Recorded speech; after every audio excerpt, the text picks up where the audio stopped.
Welcome. I'm here. I'm Tracy Jane Hughes from joytosuccess.com, and I'm with Deborah Marie Isis, the other half of Joy to Success.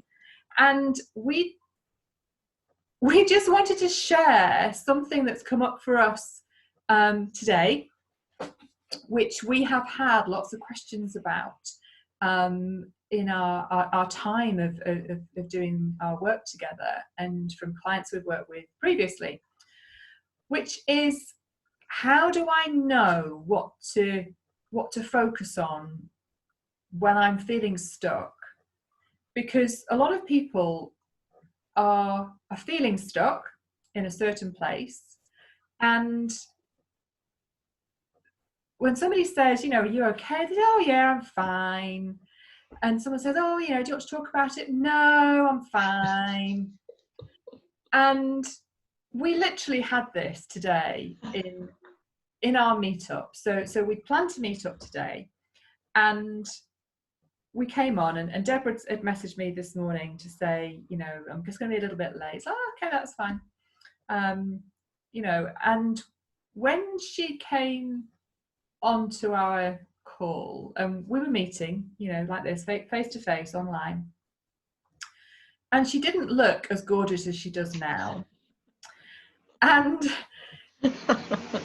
Deborah, just tell us how you felt when you first came on to our session this morning.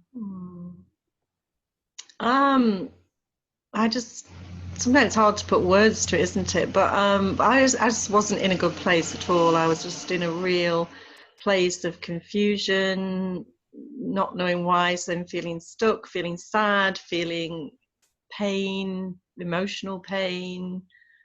I had an idea it was around my mum's death, which actually is like 22 years ago this month on the 19th, and that brought up things around Mother's Day as well being at the same time, and me feeling I hadn't healed the wound with myself and my mum because she died before Mother's Day, but just not, and then in that just thinking, get over myself. I've got to go online, do this, what we have to do, just get over myself, just shake it off. And I couldn't. Well, you wanted to, so let's be honest about this. This is what we're doing. Yeah, I wanted to. I tried. I reapplied my makeup. I put my face back on. Okay, I've faced the world now, and couldn't. And I suppose because I'm a listener, and because I'm aware, and because we do a lot of work together, I knew you weren't in a good place this morning.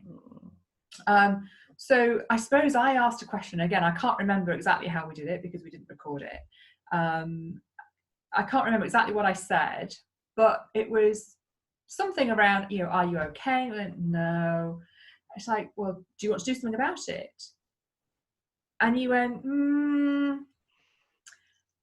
And I then said to Deborah, if it was the other way around, if it was me coming to one of our meetups and I didn't feel great, what would you be saying to me?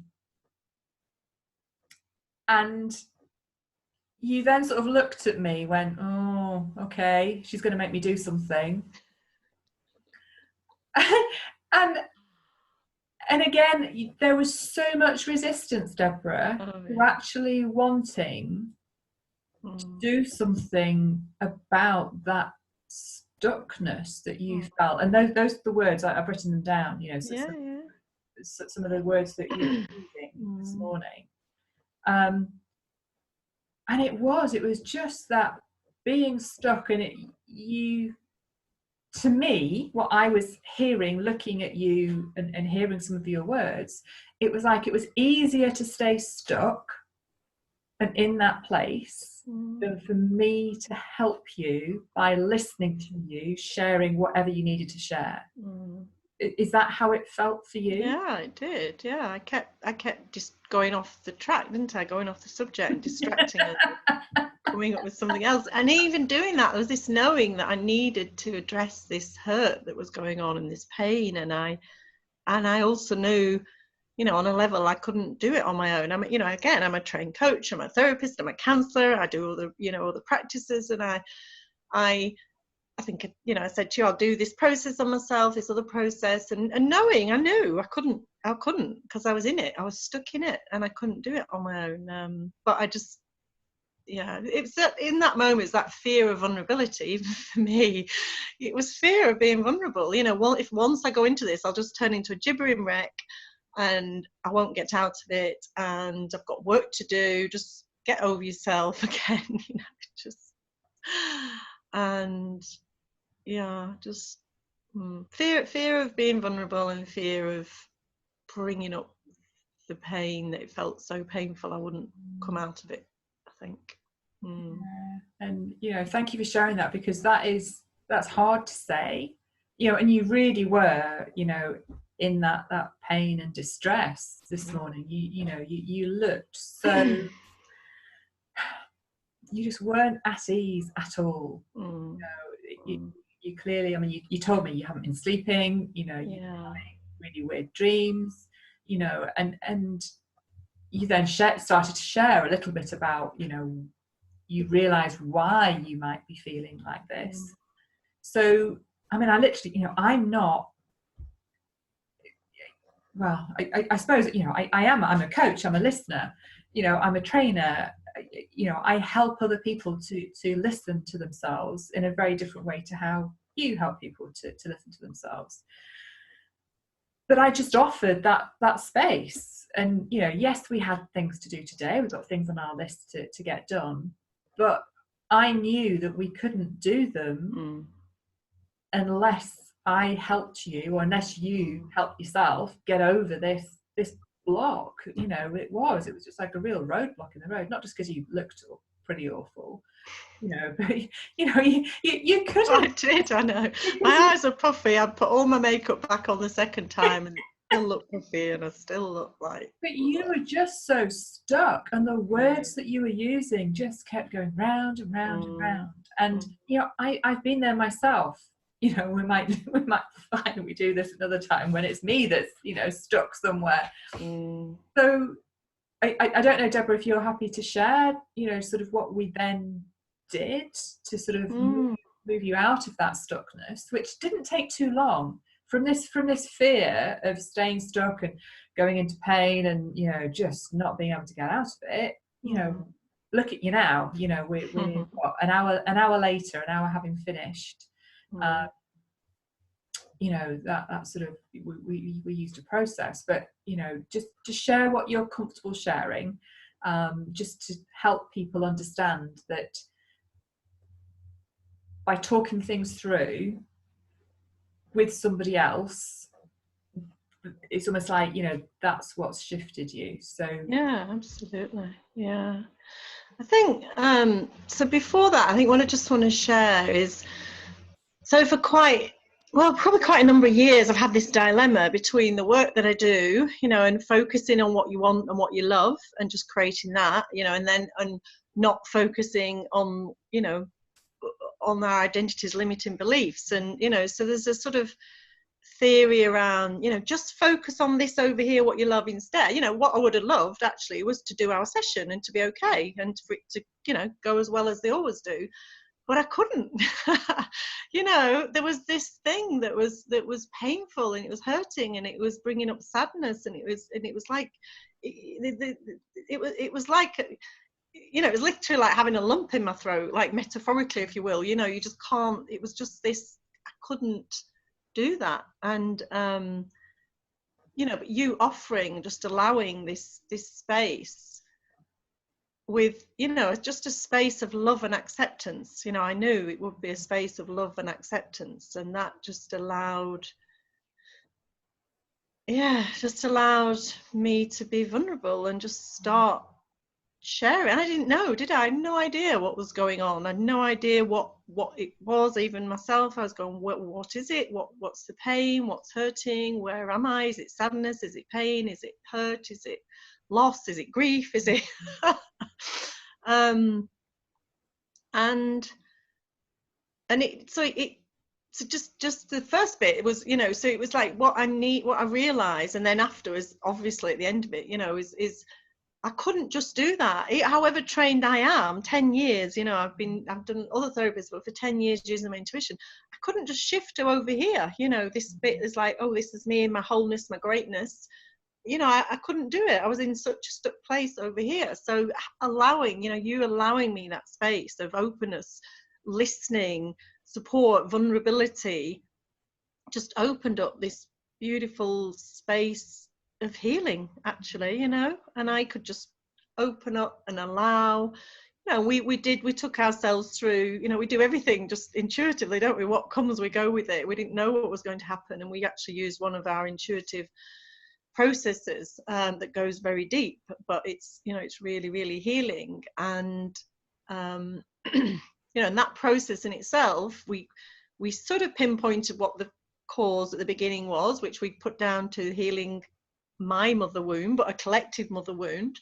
And that process allows you to get everything out and then see how I'm creating that mother, you know, where we started, see how I'm creating it, then go back into childhood where it was really created and beyond, you know, and uncover that. And like we've just, you know, so revelatory, even though, again, I've done these processes for years and years.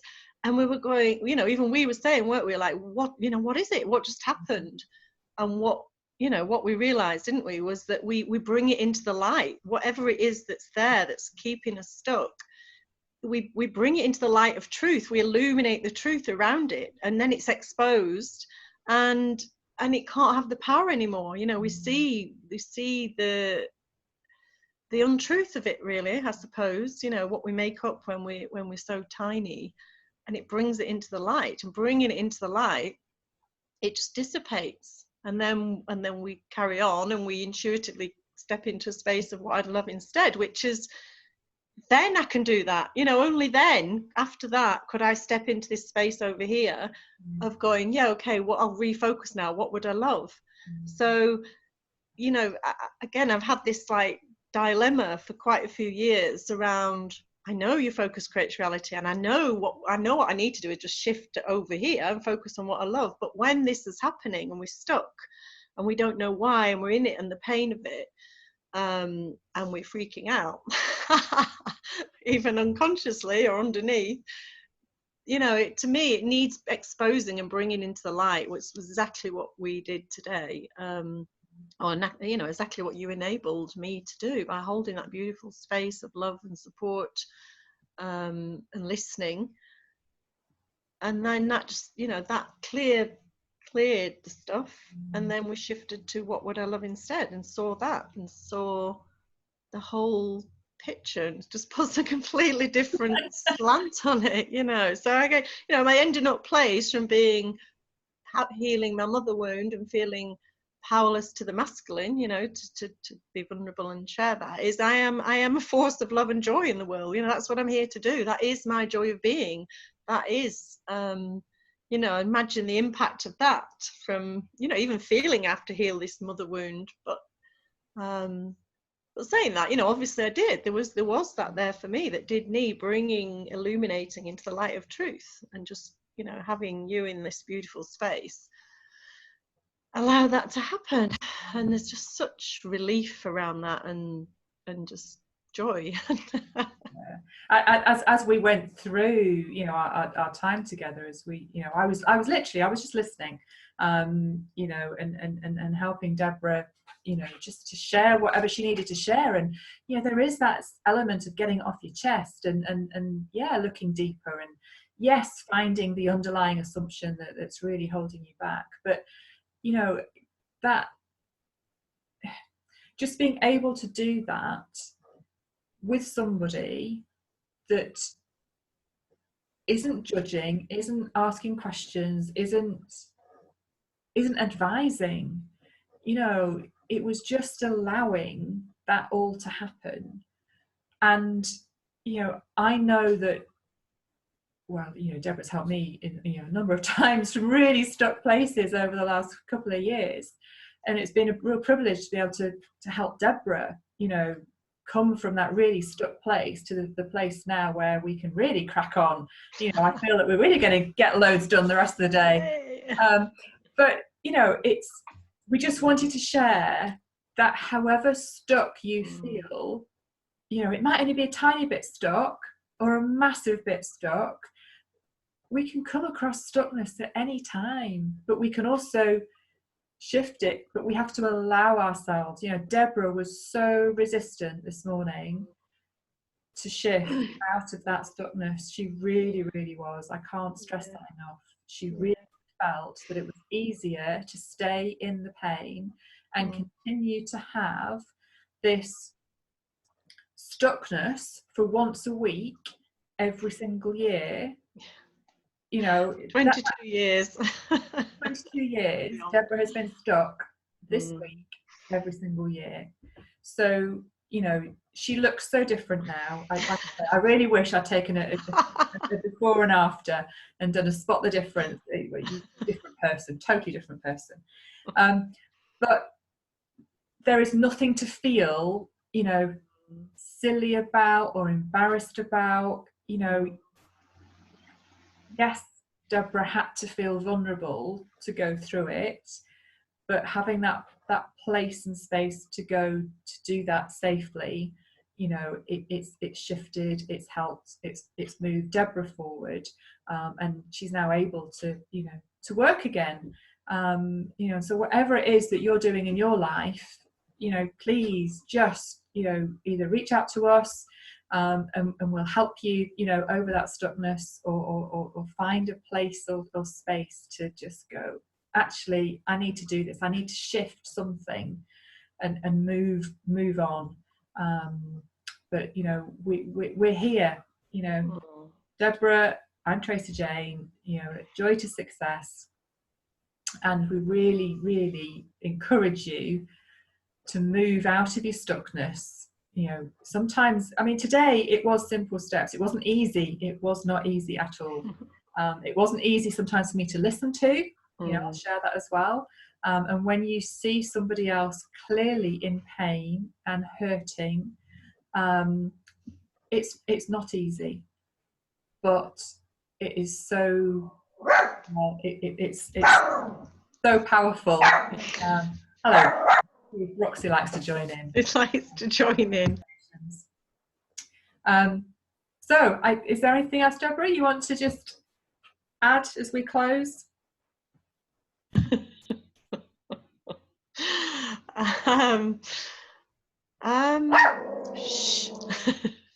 No, it was just a thing about, I think, just to say, you know, part of my stuckness, I think, was like this thing of knowing, okay, I know I'm not broken, I don't need fixing, you know, but that created a resistance to me being healed. There was a healing that happened in all that, and I needed that part of me to be healed and brought back into the light, and that's what it did, and that was so powerful. So yeah, we're not broken, we don't need fixing, we are already whole. But there are parts of us, you know, I do believe we still, you know, we need to heal. If they come up and they're painful for us, we just bring them into the light of love and allow them to be healed. And then we're back in, you know, then we're back on full force of love and joy. And so, yeah, that's all I wanted to say. And thank you, Tracy Jane, for holding that beautiful space of love and listening and support for me. It was awesome. You're very welcome. You know, we can't do it on our own. All my training, all my, you know, I'm a coach and a therapist and a counselor, and I couldn't do that on my own. I needed somebody else. We need that support. It's not, you know, it's vulnerability in that respect is powerful. It really is. You know, it's shifted me. It's allowed me to move on now. We can get on with our work, like you say. It's yeah. And that's where our number 2 comes from in our business name. You know, joy2success.com. You know, it's you cannot do it alone. You know, it's about being together with other people to, you know, create your joy and create your success, and find your joy and find your success. You know, it all interlinks. So, you know, we encourage you to not be stuck anymore. Take simple steps to your success. Until next time. Thank you. Bye. Bye.